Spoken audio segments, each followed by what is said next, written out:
Welcome to the unique world of doing dyslexia differently, where we unravel the many facets of dyslexia in small, digestible bites, challenge stereotypes, and create a brighter future for our children.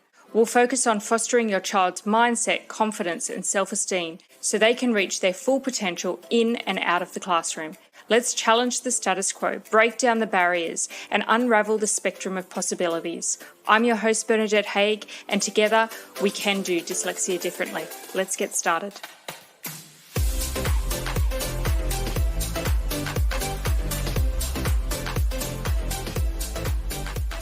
Hello and welcome back to the Doing Dyslexia Differently podcast. I'm very happy to have you here and today to be talking about one of my most favourite topics, which is mindset. And why is mindset one of my most favourite topics? Because I had a terrible one. Absolutely fixed to the wall. When I left school, my belief system was in very bad shape and I had zero confidence in myself, zero trust in my abilities. And it wasn't until I kind of got to my early 20s where I really started to dig deeper into why I was telling myself these really unkind narratives about who I was and what I was capable of, that I was kind of introduced into mindset and growth mindset. And I started to get really excited by the possibility that what I was telling myself and what I believed to be true about myself maybe wasn't true. And as I got deeper and deeper over probably about a decade, it really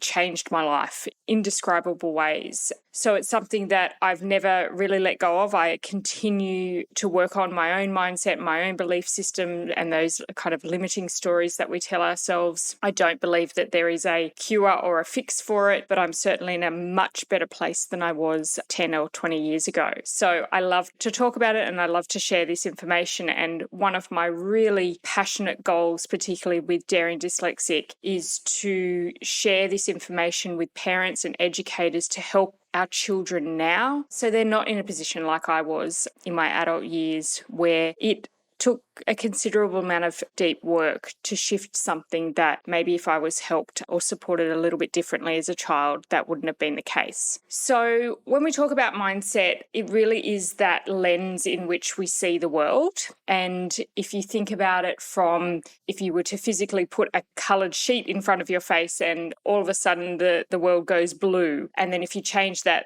to a red one, all of a sudden the world kind of starts to look a tinge of red. It's much the same. If your mindset is in a positive growth stage, then that's how you kind of look at life. If it is in more of a negative state or a fixed state, that's also how you see and experience your life. And we've all come across people and maybe even had our own experiences where we've been really stuck in a rut and in that space where we believe that something can't be changed and it's never going to feel better and it's never going to get better, or you're never going to achieve that goal, or you're not good enough for that goal. That's really what starts to happen to our children very, very young, particularly in the mainstream school system. So what we want to do is we want to help them shift that lens, and it is possible. It really is. It is not an overnight fix. There is a process to it and it takes consistency and effort. And like I often say, we need to have the patience with our children through this process as we're asking of them with their learning to be persistent and to put in effort. We need to show up for them in that same way. But ultimately, what we focus on grows. So if we start to focus on what's working and what's shifting, that will start to feed it more energy and it gets bigger and bigger. So when we start to shift our mindset, and I will obviously, as always, give you some practical strategies to do that, but as we start to shift our mindset, we also start to see different results. And I want to be really, really clear when I say that I'm not saying that a child shifting their mindset is going to shift their ability to read, spell,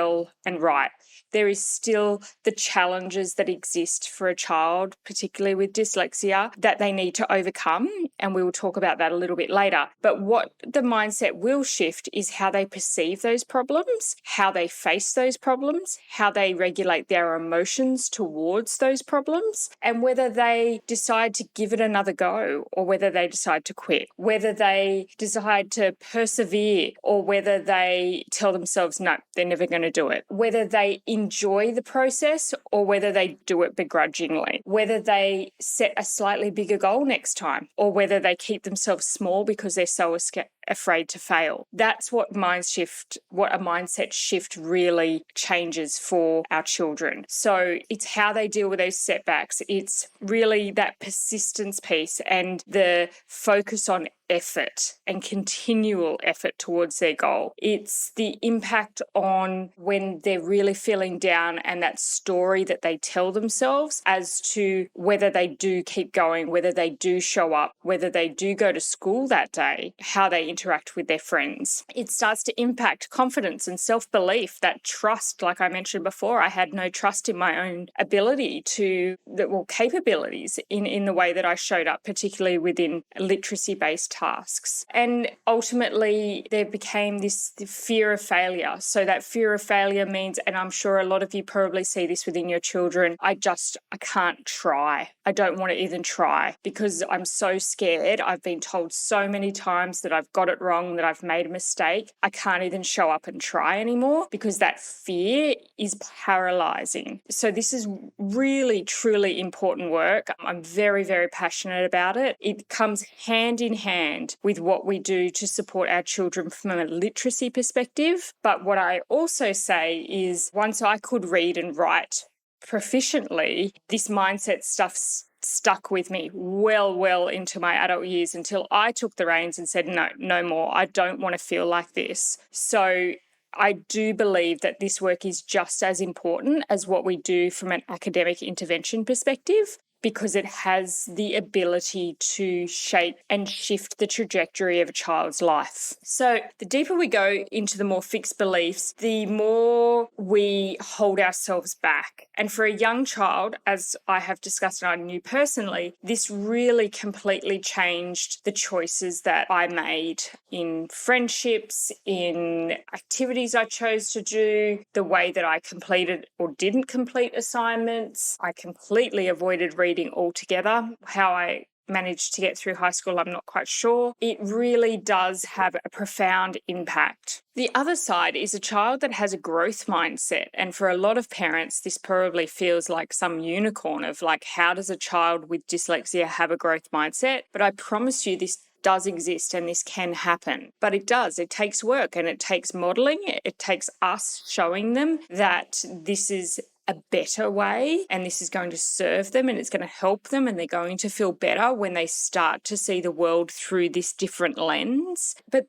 they become more willing to learn from their mistakes, not so scared of those mistakes, that they seek out help and they ask questions and they get really curious. I think one of the most beautiful things that my son says when he makes a mistake is, I just learned something new. So it's rather than, oh my God, I made a mistake, this is bad, I'm no good at this. It's him looking at that and going, well, that mistake was actually positive because I just learned something new. Now, that hasn't happened overnight. That is something that I have modeled, my husband has modeled, and we have really tried to shape that mindset in him. I think, a child with a growth mindset displays a really positive attitude towards effort and progress rather than results. And that is really the definition of a growth mindset, is knowing that your capabilities, your intelligence, whatever it may be, towards a goal isn't fixed, and that with time and effort, you will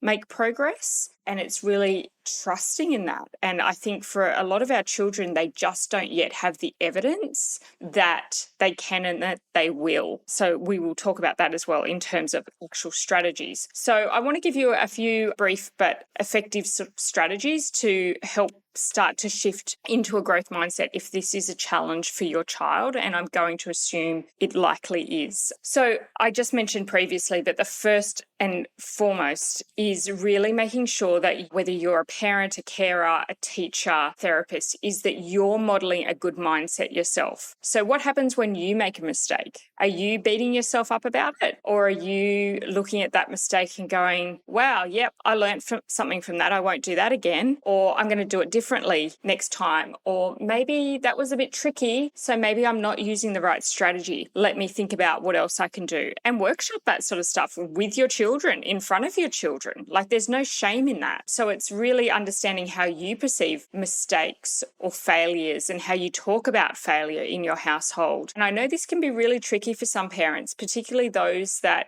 maybe grew up themselves or have a really high value on academic achievement, and to have a child with dyslexia, there is a mindset shift for you in that to really understand what dyslexia is and what it isn't, and that this isn't a reflection of their intelligence or their abilities, and really starting to have your own faith in what they are capable of. And that's a whole, that's a whole nother episode. But I think to take that back, this is really about modeling your own mindset, setting a goal and sharing it with your family, and celebrating your progress along the way, and talking about where you tripped up and how you changed your strategy, or celebrating your progress and really focusing on that effort and not just that outcome as well. The second would be to choose goals with your child outside of their challenging areas to really start to build confidence and resilience there first. As I mentioned before, for a lot of our children, they don't have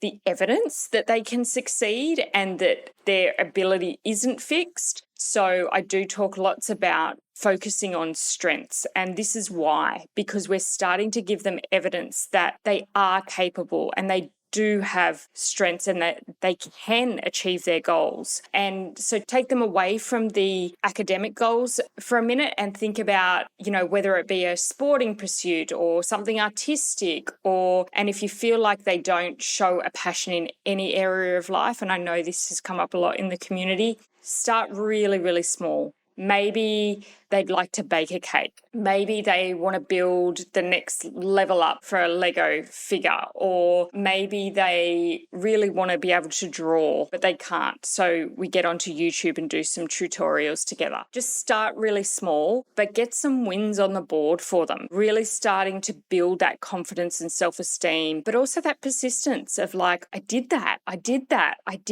because that confidence is transferable. We can take the confidence as adults do regularly. We have confidence in one area of our life and we're starting something new and we're like, I need to foster that confidence that I feel over there to help me with this new pursuit of some kind. So the same goes for our children. The next piece is really to always focus on that effort and not the outcomes. And I know this is often spoken about within the kind of mindset world, but what does this actually look like? This is, as an example, my son scored a goal at soccer for the first time. Rather than saying, wow, congratulations, that goal was amazing, my first response to that was, you should be so proud of how hard you work and persisted at your skills of being able to do that. And he has. He's showed up for training. He's done additional training. He's really worked on his kick so he had the power to be able to do it. So it's really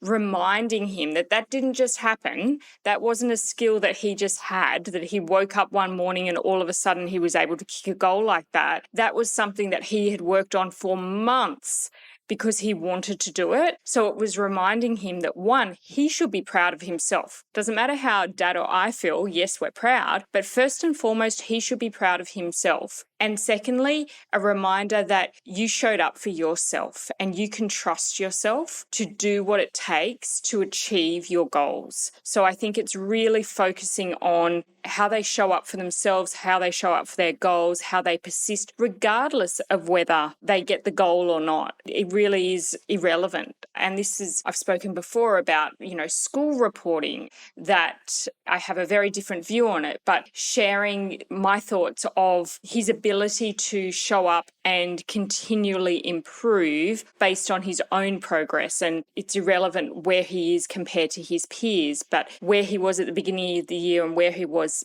at the end. And it's all that middle bit. It's the progress, it's the effort and the showing up daily that really, really, truly matters. And even if you think about it from your own perspective, if you're really working towards something, maybe it's in the workplace, and sure, you want to get there and you want to do a great job and you want the end result, but it's really nice to be told, a few times through a long process, you're doing a great job. This is you're really putting in the effort here and it's being recognized. It feels good. So let's give that to our children too. The next is about choosing our words. And I always say our words matter, and particularly as parents and educators in those early years when our children are truly struggling, choosing our words wisely, because those words become a child's inner voice. And I can tell you now from my own experience, I mentioned earlier that I had some very, very unkind narratives around what I was and wasn't capable of. And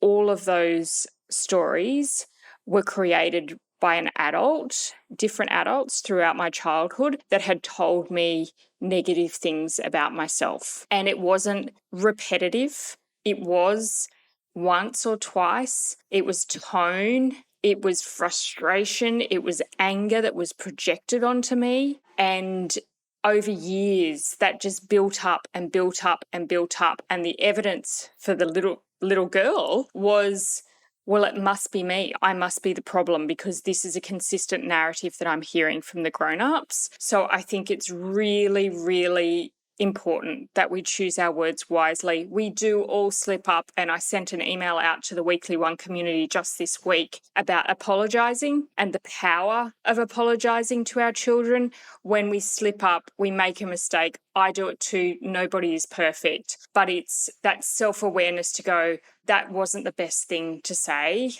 I'm sorry.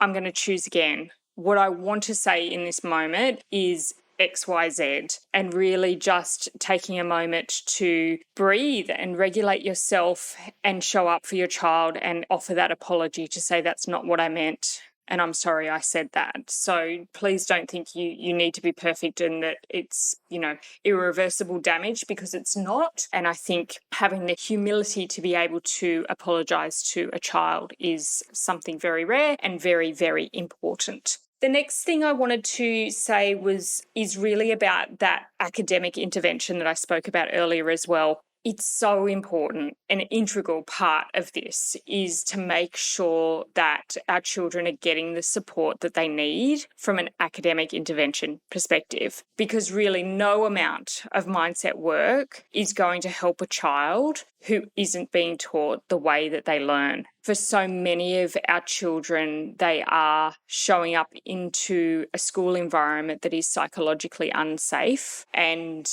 they are being told that they're not good enough and that they don't fit in the box, and that, they're not going to reach where their peers are or whatever it may be. And that really starts to breed those feelings of shame as well. And I think once a child is offered the correct support and the support that allows them to learn the way that their brain is wired, once again, it just starts to breed that confidence. Like, hold on a minute, I can do this. I'm not stupid. I'm not dumb. This actually feels good. I'm achieving something here. I want to keep going. I want to stick at this. I can see my own progress. I couldn't do that a week ago. I couldn't read that a month ago. But that comes down to really making sure that they're being offered the support that they need. And if you're not sure what that is or how you can do that, then please reach out. There's ton of resources that I can share with you about the correct interventions that will help children with dyslexia. My one point is just to go with research-based, science-based interventions. So I think if you're interested in more on the practical application of these types of strategies and many, many more that can help really shift your child out of that fixed mindset and into a growth mindset, I really encourage you to check out my Dyslexic Mindset Essentials workshop. I did this recently. It's 80 minutes jam-packed information, but I'll leave the link in the description and you can have a look. It's really already helped empower so many parents that are on this journey, and I hope that it may be able to help you as well, or I'm sure it will be able to help you. I offer 6 strategies that go very in-depth into the practical application of those, and I encourage you just to do one strategy at a time, so you can come back and watch that as many times as you need. But as I said, I'll leave the link in the description and check it out, and if you have any questions, as always, please reach out. I love hearing from you. I hope this episode has been helpful, and we shall chat again soon. Bye for now. Thanks for listening. I hope you were able to take something away from this episode that will help both you and your child. If so, please be sure to subscribe to stay up to date with new episodes, and jump over to daringdyslexic.com.au to join my free community, where each week I send you one practical action you can take to shift the dial on your child's confidence, self-esteem and mindset. It's 100% free and 100% actionable. That's all for now. I look forward to connecting again soon.